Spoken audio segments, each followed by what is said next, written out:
Like Conrad's Heart of Darkness, the inspiration for the movie Apocalypse Now, George Pelecanos' short novel, What It Was, is a tale told by a narrator who is biased, though he appears objective. Conrad's narrator, Marlowe, tells the story of Kurtz, who ventures into the African jungle and meets himself and his fate. The hero of What It Was, Derek Strange, tells the story of his own journey into manhood and responsibility. Readers of Pelecanos will know Strange from previous books. First, a trilogy where we met him as an older private detective working in Washington D.C., then in Hard Revolution, a book set during the Washington riots of 1968, when Strange was a street cop. Strange is perhaps well named, for, like Kurtz, he is an anomaly in his environment, a black cop in a largely white police force. Throughout the sequence of books, he sees himself as an outsider, which allows Pelecanos to throw an objective light on the environment in which he works. In other words, we side with Strange and see the situations he encounters from the outside. This is emphasised in What It Was by the fact that Strange narrates the book as a long story to his friend Nick Stefanos, ironically another character in a separate series of books by the author.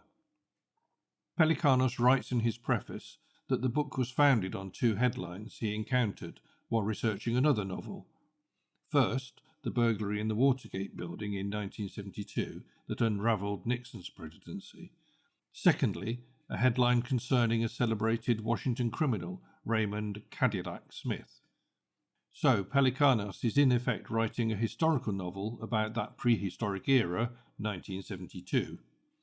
What It Was is both a catchphrase used within the book by two criminals and a description of what that time was like in that place for these people. The author is intent on capturing the mores, the attitudes, the look and the sound of that period, and perhaps linking it to the current environment. What it was has led to what it is. To do this, Pelecanos is extremely precise in his details. In his previous books, he has always demonstrated a keen ear for the music played and listened to by his characters. This helped place them in their environment and position them in their culture. These are the types of people who listen to this kind of music. In What It Was, he ramps this precision up and extends the descriptions further to cars and clothes.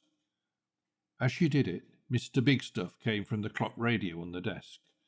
Strange saw her nod her head to the rhythm and the syncopated shake of one of her feet. You like this one? Hard to get it out of my head. OL doesn't help either. They play it all the time. All groove, no melody, said Strange. But what a groove. Gene Knight, he thought, from New Orleans. Stack single number 0088.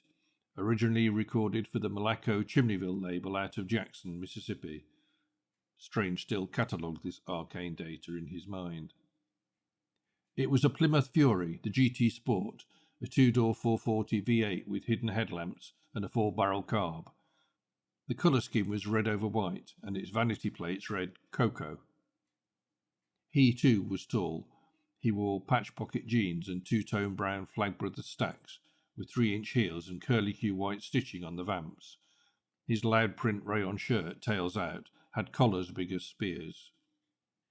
It would be easy to read these precise descriptions as Pelecanos working out his own obsessions with music, cars, and clothes, but they serve a structural function in the book.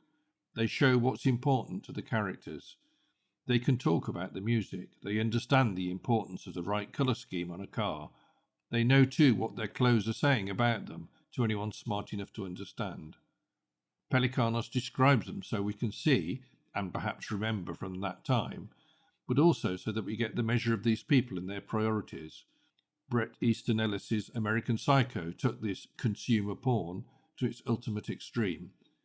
But Pelecanos, like Ian Fleming before him, is using brands and product details to tell us something about his characters.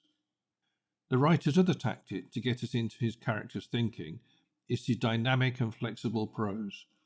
His language reflects their actions as the characters themselves would describe them.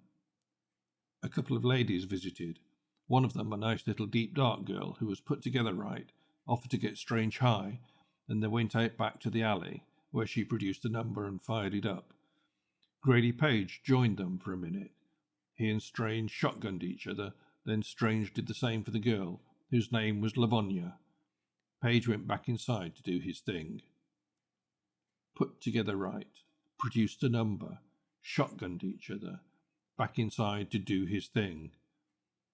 All of these phrases put us directly into the heads of the characters so that we share their experience and don't observe it critically. Later in the same scene, however, Pelecanos shows how Strange remains self-aware enough to step outside of himself and observe. And Strange was higher than a Denver hippie as he drank another beer, the instrumental middle of the song building emotionally, almost violently, taking him up, Strange knowing that he was young and in the midst of something, a music, dress, and cultural revolution that was happening with his people in his time. Where it was going he had no clue, but he was glad to be a part of it. Another angle of observation is offered by the other major protagonist, Frank Vaughn, a white cop who, like Strange, is working an aspect of the case that is the subject of the book.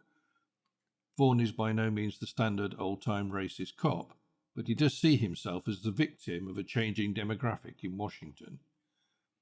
He had lunch at the counter of the Hot Shops on Georgia Avenue in Brightwood Park, up around Hamilton. In its parking lot had been the famous fight between three badass white greasers and a dozen or so motivated coloureds back in the 60s. The fight had carried over to the other side of the street. Those white boys could mix it up. That kind of balls-out, bare-knuckled hate conflict was done now too, thought Vaughn, with nostalgia. The blacks had taken over the city, and race rumbles had gone the way of drop-down Chevys, link-ray club dates, and band-on shirts. Vaughn gives Pelecanos the opportunity to show things from a different perspective, the cop who works well enough with black people, but nonetheless sees his role as participating in a war.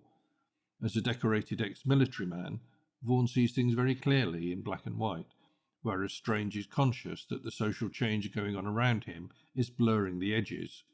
Vaughn is about clearing up cases and finding the bad guys.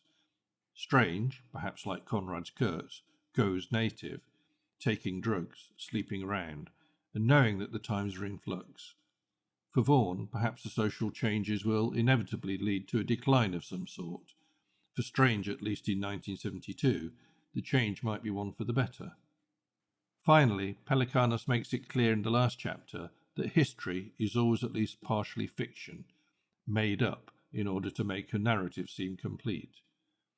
You weren't a witness to that, so how do you know what was said and done? I don't know exactly. Some of that shit, I filled in the gaps and made it up. I mean, it's true if I say it is. Print the legend, right? Strange and Vaughn may have different perspectives on the events of the book, but in the end it doesn't matter because memory creates its own narratives in order to make sense of the past. The story of Raymond Cadillac Smith and the events of the Watergate scandal, the two headlines from 1972 that initiated this book, are now history, but are also part of a collective narrative, some of which is true, some maybe not. Pelecanos demonstrates that in fact you can write the history you want, which is both entertaining and disturbing in its implications. So what can writers learn from Pelecanos and his approach to this short book? Structurally, the narrative is divided into four streams. Strange, Vaughn, the characters surrounding Red Fury Jones, and a pair of mafia hoods dispatched to retrieve cash from Jones. This means that Pelecanos can shift the point of view very quickly, thus maintaining our interest as we catch up with what the characters are doing. While the book is divided into chapters, the viewpoint shifts within chapters, often after a page or so, leading to a sense of momentum and inevitability as all the streams come to a head and collide.